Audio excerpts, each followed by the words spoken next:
नमस्कार दोस्तों, मैं फिर से एक नई वीडियो के साथ क्लास टेंथ के हिंदी व्याकरण के क्लास में। तो आज के क्लास में जो हिंदी व्याकरण होने वाला है ये काफ़ी इम्पोर्टेंट क्वेश्चन है।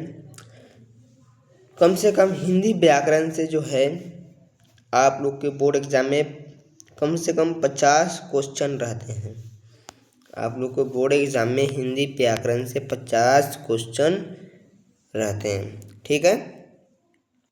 तो आज हम हिंदी व्याकरण में पूरा इसको हम देखेंगे, कॉन्सेप्ट को भी देखेंगे, कुछ ऑब्जेक्टिव क्वेश्चन भी लाए हैं, कुछ ऑब्जेक्टिव क्वेश्चन को भी देखेंगे।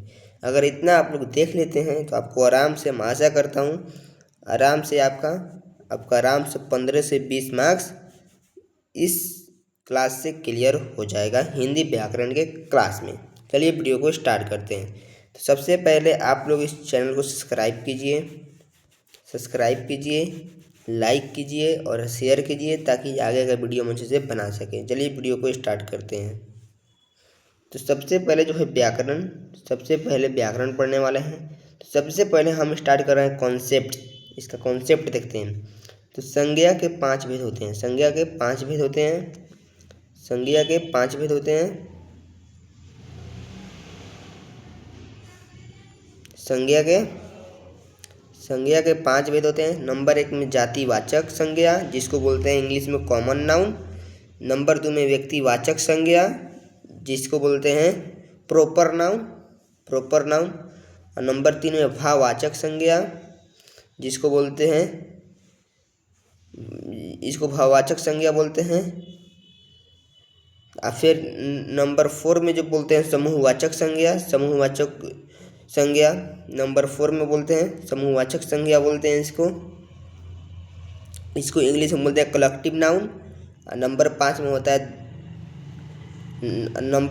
द्रव्यवाचक संज्ञा, इसको बोलते हैं मेटेरियल नाउन, ठीक है। यहाँ तक आप लोग को संज्ञा के प्रकार क्लियर है। तब इसी प्रकार हम लोग देखते हैं जातिवाचक संज्ञा किसे कहते हैं।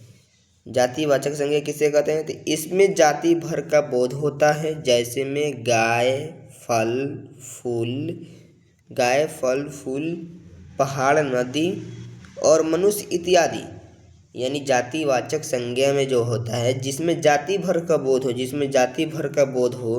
जैसे में गाय हो गया, फल हो गया, फूल हो गया और पहाड़, नदी, मनुष्य इत्यादि यानी ETC, ये सब मेरा जाति भर का बोध होता है। चलिए इसी प्रकार हम नेक्स्ट देखते हैं। तो नेक्स्ट कह रहा है व्यक्तिवाचक संज्ञा, इसमें किसी व्यक्ति या पदार्थ का बोध हो।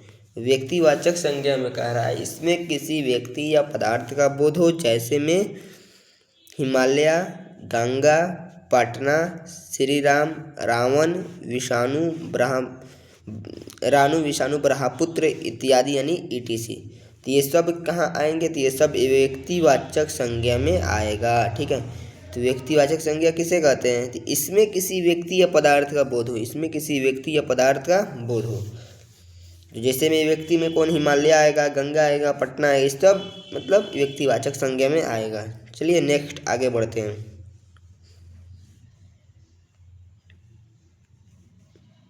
आगे कह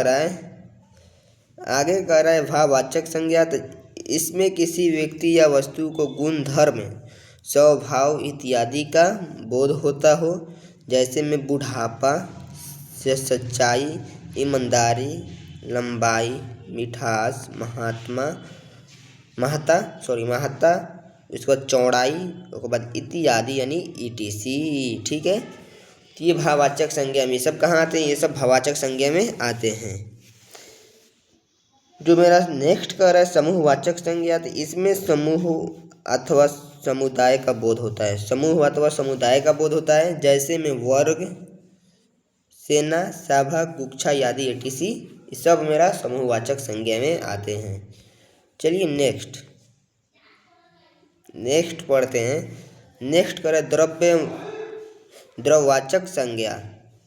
तो इसमें किसी व्यक्ति या इसमें किसी द्रव्य या वस्तु का बोध होता हो। जैसे में दूध हो गया, चांदी हो गया, घी हो गया, पानी हो गया, पीतल हो गया इत्यादि, यानी ईटीसी। ये सब कहाँ आते हैं? तो ये सब द्रववाचक संज्ञा में ये सब आते हैं। तो इसी प्रकार जो हम ये 5 गो प्रकार पढ़ाएं, ये आप लोग का पांचों कॉन्सेप्ट क्लियर हो गया, संज्ञा के भेद। अब जो पढ़ेंगे वो पढ़ेंगे क्या?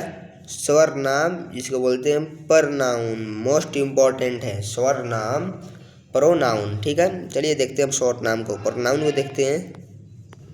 अब प्रोनाउन से कुछ हम ऑब्जेक्टिव क्वेश्चन लेकर आए हैं। ठीक है, अब प्रोनाउन से और संज्ञा के भेद यानी प्रकार से कुछ अब ऑब्जेक्टिव क्वेश्चन लेकर आए हैं, तो इस ऑब्जेक्टिव क्वेश्चन को आप लोग ज़्यादा से ज़्यादा सही कीजिए। इससे आपका 15 से 20 मार्क्स क्लियर होने वाला है इस ऑब्जेक्टिव क्वेश्चन से। चलिए देखते हैं, एक एक करके देखते हैं। तो सबसे पहले जो कह रहा है मोस्ट इम्पॉर्टेंट ऑब्जेक्टिव क्वेश्चन है, ये सबसे पहले कह रहा है हिंदी लिपि क्या है? तो हिंदी लिपि एक प्रकार के देवनागरी लिपि कहा जाता है। नेक्स्ट, सांस्कृतिक मराठी और नेपाली भाषाओं को किस लिपि को कहा गया है? तो इसको किस लिपि को कहा गया है? इसको भी देवनागरी लिपि को कहा गया है। नेक्स्ट क्वेश्चन, देवनागरी लिपि का विकास किस लिपि से हुआ है? किस लिपि से हुआ है? तो देवनागरी लिपि का विकास किस लिपि से हुआ है? तो ये जो हुआ है संस्कृत लिपि से हुआ है। सॉरी देवनागरी लिपि का विकास किस लिपि से हुआ है? यहाँ हम लोग क्वेश्चन नंबर हम लोग थर्ड में थे। देवनागरी लिपि का विकास किस लिपि से हुआ है? तो ये जो है ब्राही लिपि से हुआ है। ठीक है, नेक्स्ट, कौन सी लिपि दाईं से बाईं ओर लिखी जा सकती है? कौन सी लिपि दाईं से बाईं ओर लिखी जा सकती है? तो दाईं से बाईं ओर कौन लिखी जा सकती है? तो दाईं से बाईं ओर लिखी जा सकती है फारसी। दाईं से बाईं ओर फारसी लिपि लिखी जा सकती है। इसी प्रकार कह रहे हैं देवनागरी लिपि क्या है? तो देवनागरी लिपि जो है ऑप्शन नंबर ए आच्छात्रमक लिपि। ठीक है, आच्छात्रमक लिपि। चलिए नेक्स्ट क्वेश्चन कह रहा है रोमन लिपि क्या है? तो रोमन लिपि ये वर्णात्मक लिपि ऑप्शन नंबर सी में है। नेक्स्ट, भारत की प्राचीन लिपि कौन सी होती है? तो भारत के प्राचीन लिपि जो होती है ये ब्राही लिपि होती है। भारत के प्राचीन लिपि ब्राही लिपि होती है। चलिए नेक्स्ट, अब हिंदी में मोस्ट इम्पॉर्टेंट क्वेश्चन, हिंदी में हर्ष की वर्ण की संख्या कितनी होती है? तो इसमें कितनी होती है? तो 4 होती है। कितनी होती है? 4 होती है। अ का उच्चारण स्थान क्या होगा? तो अ का जो उच्चारण स्थान होगा, अ का उच्चारण स्थान जो होगा कंठ होगा। अ का उच्चारण स्थान क्या होगा? कंठ होगा। ठीक है, नेक्स्ट, र तथा री का उच्चारण स्थान क्या होगा? र तथा री का उच्चारण स्थान क्या होगा? तो र तथा री का उच्चारण स्थान मूर्धा होगा। क्या होगा? मूर्धा होगा। र तथा री का उच्चारण स्थान क्या होगा? मूर्धा होगा। ठीक है, नेक्स्ट कह रहा है निम्नलिखित में घोष वर्ण कौन सी होती है? तो निम्नलिखित में घोष वर्ण कौन सी होती है? तो ये क्या होती है? ये ह होती है। ठीक है, फिर नेक्स्ट कह रहा है निम्नलिखित में किसका उच्चारण कंठ से होता है? तो किसका उच्चारण जो है कंठ से होता है? तो किसका उच्चारण कंठ से होता है? तो ख का उच्चारण कंठ से होता है। हिंदी में अंतस्थ वर्ण की संख्या कितनी होती है? तो हिंदी में अंतस्थ वर्ण की संख्या 4 होती है। नेक्स्ट, य को किस वर्ण के अंतर्गत रखा गया है? तो य को किस वर्ण के अंतर्गत रखा गया है? तो इसको जो रखा गया है ये अर्धव्यंजन, किसके अंतर्गत? अर्धव्यंजन के अंतर्गत रखा गया है। फिर इसी प्रकार नेक्स्ट क्वेश्चन कह रहा है निम्नलिखित शब्दों में कौन सा शब्द व्यक्तिवाचक संज्ञा के नहीं है? तो व्यक्तिवाचक संज्ञा के कौन नहीं है? तो आदमी नहीं है। ठीक है, नेक्स्ट क्वेश्चन, भाववाचक संज्ञा बनाइए। लड़का, लड़का से क्या होगा, तो लड़का से लड़कपन, लड़का से लड़कपन, बहुत ही सिंपल है, लड़का से लड़कपन। वृद्ध का भाववाचक क्या होगा, वृद्ध का भाववाचक क्या होगा, तो वृद्ध का भाववाचक वर्धे, वर्ध वर्ध क्या होगा, वर्ध क्या होगा। नेक्स्ट, बुढ़ापा भी एक प्रकार के अभिशाप है, बुढ़ापा भी एक प्रकार का अभिशाप। इस वाक्य में बुढ़ापा के शब्द के संज्ञा के भेद बताइए। अब बुढ़ापा, तो बुढ़ापा में किसकी बात की गई है बुढ़ापा, तो बुढ़ापा में किसकी बात की गई है, तो बुढ़ापा में जो किसकी बात की गई है, तो बुढ़ापा जो है, बुढ़ापा में किसकी बात की गई है, ये भाववाचक संज्ञा है। बुढ़ापा की बात आया तो भाववाचक संज्ञा की बात की गई है। लघु शब्द का भाववाचक संज्ञा बताइए, बनाइए। लघु शब्द का भाववाचक संज्ञा बनाइए। इसका क्वेश्चन आप लोग कमेंट बॉक्स में कमेंट कीजिए, इसका आंसर क्या होगा। ये आप लोग के हम HW दे रहे हैं, ये क्वेश्चन हम नहीं बताएंगे, ये आप लोग कमेंट बॉक्स में बताइए। ठीक है, चलिए next question,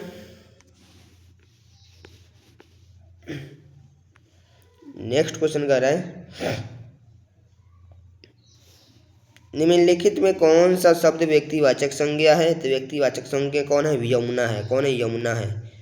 next, doctor Rajendra Prasad देश रत्न कहाँ जाते हैं, रेखांकित शब्द कौन सी संज्ञा होती है, तो डॉक्टर राजेंद्र प्रसाद एक प्रकार के क्या हैं, व्यक्ति हैं। तो इसका ट्रिक है, डॉक्टर राजेंद्र प्रसाद, डॉक्टर राजेंद्र प्रसाद क्या है, एक प्रकार के आदमी है, इंसान है, तो ये व्यक्ति में गिनती आएंगे, तो व्यक्ति में गिनती आएंगे, तो इसका राइट आंसर क्या हो जाएगा, व्यक्तिवाचक संज्ञा, व्यक्तिवाचक संज्ञा। ठीक है, तो इसी प्रकार जो है मेरा क्वेश्चन हुआ समाप्त। तो आप लोग कमेंट बॉक्स में बताइए आपका कितना ऑब्जेक्टिव क्वेश्चन सही हुआ। आप लोग कमेंट बॉक्स में कमेंट कीजिए कितना ऑब्जेक्टिव क्वेश्चन सही हुआ। आप लोग इस ऑब्जेक्टिव को देख लीजिए, आराम से आपका 10 से 15 मार्क्स 100% क्लियर हो जाएगा। ठीक है, और जो हम बताए हैं उसका कमेंट आप लोग कीजिए, उसका राइट आंसर क्या होगा। ठीक है, तो आप लोग इस चैनल को सब्सक्राइब कीजिए, लाइक कीजिए और शेयर कीजिए, ताकि आगे का वीडियो अच्छे से बना सके। चलिए मिलते हैं किसी और वीडियो में, तब तक के लिए बाय दोस्तों।